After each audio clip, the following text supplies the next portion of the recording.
Hi, I'm Dr. Melissa Geraghty. I'm a clinical health psychologist and a complex medical patient. I'm also a past inaugural CHAMP board member and a current CHAMP mental health advisor. What do we know about the link between migraine and mental health?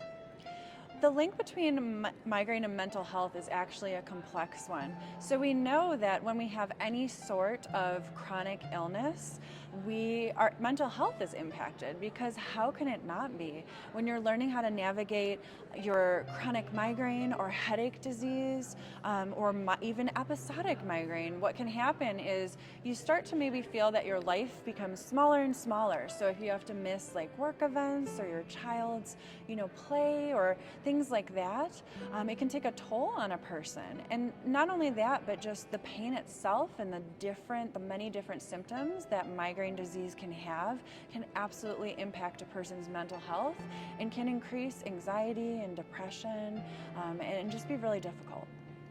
What are the mental health conditions most commonly seen in people with migraine? There's actually a lot, but I'd like to focus on just two, actually three: depression, anxiety, and PTSD. A lot of times people with migraine disease have PTSD because of extensive medical gaslighting that has occurred over their illness, and also medical procedures that have been traumatic or painful can also contribute to the medical PTSD. With anxiety, people can have panic attacks, and just increased anxiety in general, because they might start thinking, what if I get another attack during my son's graduation, or what if I have to miss another work day and my boss is going to be angry? And so that can absolutely trigger anxiety symptoms. And then with depression, having to live with chronic illness and all that comes with it, the pain, the stigma, the people not believing you, having to go to doctors and possibly get medically gaslit, it can be really exhausting and overwhelming, and definitely impact depressive symptoms. How do you know when it's time to see a doctor about your mental health? Yeah, I think honestly everyone can benefit, and we don't necessarily have to wait. A lot of times people will wait until they're in a perceived crisis or things get really bad to see a mental health professional, and then it's kind of hard because you have to spend first, of course, the time getting out of the crisis, and then starting to maybe learn coping skills, things like that.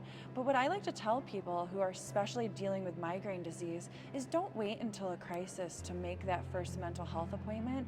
Go ahead and find a pain psychologist, a clinical health psychologist, and make that appointment now, because living with a chronic illness is really, really hard. And your chronic illness, you're not having depression and anxiety and that caused your migraine. That's not how this works. You have migraine disease, a severe neurological condition that causes depression, anxiety, or can cause, because it's really difficult to live with it. So I think that at any time a person, can go and benefit from mental health, from therapy. And if you're looking for some specific symptoms, maybe it's more like either a person's eating too much or eating too little, maybe sleeping more than usual or sleeping too little. It could be isolating themselves, not going out with friends as much or contacting them as much. So there's lots of different reasons that might trigger a person to be like, maybe I should talk about that. What are some non-pharmaceutical treatments for anxiety, depression, PTSD that work for people with migraine? Yeah, so definitely therapy. I practice acceptance and commitment therapy, mindfulness-based therapies. People can also, with pets can absolutely lower cortisol levels and just really help us. Art therapy, equine therapy, just so many things out there that are non-pharmacological that can help. Side note, personally, I use the CEFALY device, and so does my husband, and we've really benefited from it, and so have my many patients that have had it. So that is actually a staple in my mental health too.